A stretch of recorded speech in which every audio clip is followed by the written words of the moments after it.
Welcome to Solanki education digital. ચાલો આજે આપણે શીખીશું ધોરણ 5 ગણિત ગમ્મત સ્વાધ્યાય પોથી પાઠ છે તો તું મારો ગુણક હું તારો અવયવ। જો ભોય તળિયાનું માપ આપ્યું છે એટલે આપણે લખીશું કુલ ટાઇલ્સ બરાબર રસોડાનું ક્ષેત્રફળ છેદમાં લાદીનું ક્ષેત્રફળ। તો રસોડાનું કેટલું છે ભોય તળિયું એટલે કેટલું આવશે 300/200। હવે અહીંયા શું લખ્યું છે લંબાઈની ચોરસ એટલે ચોરસનું ક્ષેત્રફળ યાદ રાખજો કે ચોરસનું ક્ષેત્રફળ બરાબર લંબાઈ ગુણ્યા લંબાઈ એટલે આપણને કેટલું આપ્યું છે 20 એટલે અહીંયા 20 આવ્યું। તો આ મીંડું ગયું આ મીંડું ગયું આ મીંડું ગયું આ મીંડું ગયું આ બે ગયા આ બે ગયા અહીંયા કેટલા આવશે 15 દુ 30 એટલે આ મીંડું બચ્યું એટલે 150। તો અહીં લખીશું માટે 150 ટાઇલ્સ જોઈશે। દાખલો 24 લીટર 36 લીટર અને 48 લીટર ડીઝલ ભરેલા 3 પીપ છે। સૌથી મોટા એવા માપનું કેન શોધો કે જે ત્રણેય પીપના ડીઝલને ચોક્કસ ગણનાથી માપી શકે। આપણે લખીશું 24 36 અને 48। તો આમાં બધાનો સામાન્ય અવયવ લઈશું। તો પહેલા 1 વડે આ ભાગ ગુણીશું 2 12 24 3 8 24 4 6 24 6 ચોક 24 8 તાલી 24 12 દુ 24 અને 24 એકુ 24। અહીં 36 નું પણ તો 1 વડે આપણે કરીશું સામાન્ય 12 તાલી 36 3 વડે ભાગી શકીશું 4 વડે પણ 4 8 4 9 36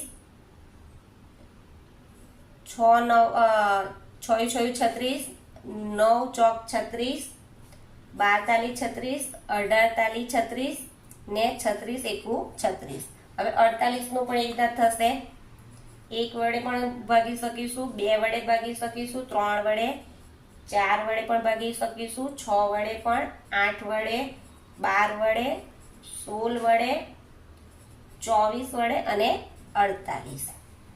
હવે અહીંયા લખવાનું છે કે સૌથી મોટી લાદી લખી છે એટલે આપણે જો અહીંયા 1 પણ આવે છે 2 પણ આવે છે 3 પણ આવે 4 પણ આવે 6 પણ આવે છે। તો સૌથી મોટી કઈ આવે છે સંખ્યા આપણી 24 સોરી સૌથી મોટી સંખ્યા અહીં 24 તો અહીંયા આવે છે પણ અહીં વચ્ચે નથી આવતી એટલે કઈ આવશે 12 આવશે 12 આવશે અને 12 આવશે એટલે 3 એ 3 માં છે એટલે લખીશું માટે ચોક્કસ ગણનાથી માપી શકે તો કઈ આવે 12 ને પીપના ડીઝલ ચોક્કસ માપથી માપી શકીએ। 12 લીટર લખવાનું છે। બીના લીના અને સીમા એકબીજાની નજીકમાં રહે છે। તેઓના ઘરથી રસ્તો 20 ફૂટના અંતરે છે। તેઓએ ઘરથી રસ્તા સુધી લાદી લગાડવાનું નક્કી કર્યું। તેઓએ અલગ અલગ માપની લાદી ખરીદી। જો તે લાદીઓને કાપ્યા સિવાય રસ્તા પર લગાડી શકાય તો ત્રણેય કયા કયા માપની લાદી ખરીદી શકશે? તો અહીંયા જો પહેલા ઘરથી રસ્તો કેટલા ફૂટનો છે 20 ફૂટનો। તો આપણે પહેલા 1 2 ને 3 માપના 3 માપ આપ્યા છે ને તો પહેલા તો 1 વડે ભગાશે એટલે 1 ફૂટ ગુણ્યા 20 ફૂટ પછી